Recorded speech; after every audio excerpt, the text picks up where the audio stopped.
Hi guys, my name is Victor, instructor and tutor from Jovic Software Solutions. Last class we looked at how to extract data from your map. Today we shall be looking at how to clip data into your subset, like the region of interest or area of interest. So, like we have road and railway. So I can select it. So okay, let's talk about it. Let's use the main road for instance. So for Bolu Aduru, I want to extract the road.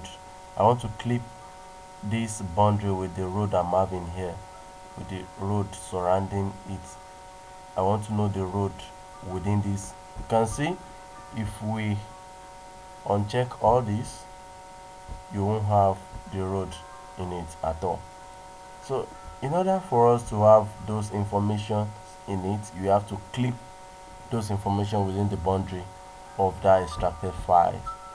So in order to get that one done, see, I have this already. So I want to clip it. I have to clip it. So you go to geoprocessing tool, then you clip. Then from there, you know, what do I input the feature that I want to clip? So I want to clip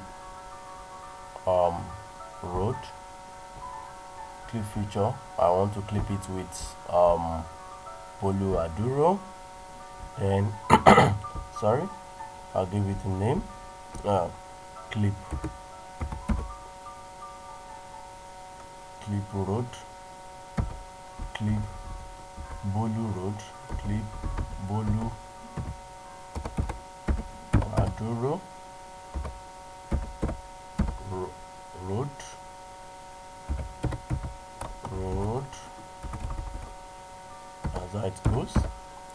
Then save it as shape file, ready, or type shp shape file, click OK, then I'll click OK. So from there you can see it's performing clipping already. Pushing is on. You can see it has finished clipping it. So let's see what's up now, right now, and see what's happening. So you can see it has clipped it already. Clip Oluwaduru Road. So from here, see something. Let me uncheck this. You can see you have these roads inside your Oluwaduru boundary. You can see the main road. So that's how it goes. That's how to clip. If you have other data, so that's how you clip it. Thank you very much. I'll see you next class. um I remain myself Victor, the tutor and instructor at Jovic Software Solutions. Don't forget to like our YouTube channel page, Jovic Software Solutions, and subscribe to our page for latest, of our videos. Thank you. I'll see you guys next class. Bye bye for now.